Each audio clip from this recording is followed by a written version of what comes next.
Welcome back to the channel. So I wanted to get both of these out in the sunlight here. When you add red text to a dial like this, I just think it pops. You know, you have the Tudor FXD on the left. You have the Seamaster, first ceramic Seamaster on the right.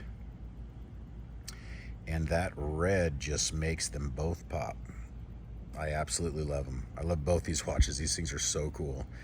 So this Seamaster here is, you know, a little more dressed up. You have that inky black dial, applied markers, and you have, you know, the surrounds around the markers. You have the applied logo. Fairly big lume plots on this watch, and you do have the date. So this is much more dressier, but this FXD here, this Tudor, is just straight up tool watch. It really reminds me of the old 5512 that I had a long time ago.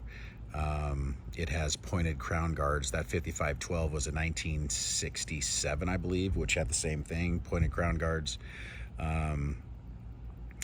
And you just have super fat hour markers on this one also. But this one is a matte black dial, which I really like as well.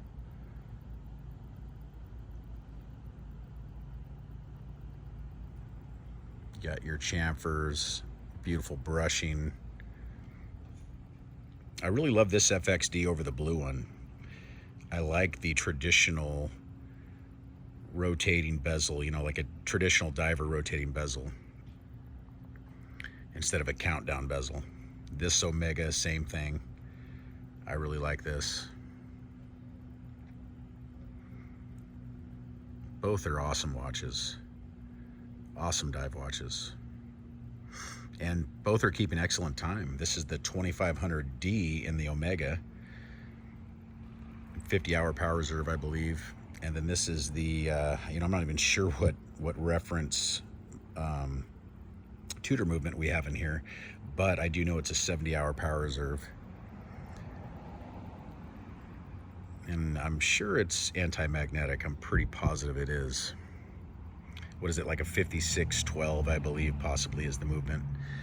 But there's a few different variations of that movement that they make, so I'm not exactly sure which one is in this one, but probably the 5612 or something like it. But both keeping excellent time. Free sprung balance on both as well, which I think really helps with that. But yeah, in sunlight, I mean, look at these dials. This is by far the best Seamaster. It's better than the wave dial, the current wave dial. I've owned that one. I also own the original 2531, the older wave dial. I think this one's better. This Tudor, in my opinion, represents the best Tudor makes for their current lineup. I think it's better than the Black Bays. I think this is the closest you're going to get to a Tudor Submariner or a Rolex Submariner of the past. It's just the closest you're going to get. You're not going to get anything else closer. The Black Bay is really just a Black Bay. It's not a Submariner. It's nothing like a Submariner. I mean, it's its own thing. It really is. But I think the Pelagos, yeah, it being its own thing, I really think the way they did the case, man, you know, this old style snowflake dial layout and everything, that's straight up harkening back to the past. So if you want a Tudor, buy a Pelagos. Pretty much any of the Pelagos, in my opinion, are great. I had the 39, reviewed that a few times. That's a great watch also. Nice bracelet as well. They cost a little more than these, but what I like is I don't have a strap watch. When I buy a watch, I typically leave it on what it came with. And I've changed them out, like on Seamasters, Submariners, my Explorers. I mean, I've changed them out and put leather straps, NATO straps, stuff like that. I always go back to the way it came. I don't know why. but I like that now that I have an actual strap watch. I can change this out and just, I mean, that's the way it came. So I can put any kind of strap I want on it, and I'm not going to feel a certain way about it, you know. I'm just kind of weird like that, I guess. I like the way they come originally. So I will be playing with this FXD, putting different straps on it here and there just to see, you know. And I did that yesterday as well.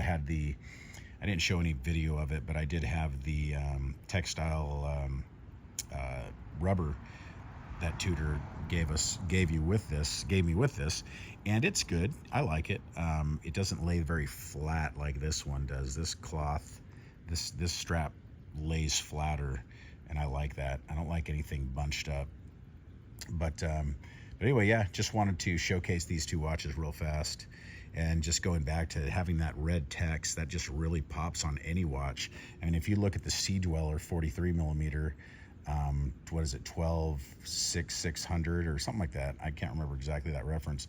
That has a pop of red as well. So I think that looks good on any dive watch. It really does. Super cool. Anyway, thanks for watching. Please like and subscribe, and enjoy the rest of your weekend. Thank you. Bye-bye. If you happen to stay till the end, look at that lume on both of these watches. Wow. Super bright, legible on both, all evenly applied. Awesome. I don't know why it doesn't focus very well here. There we go. That focuses much better.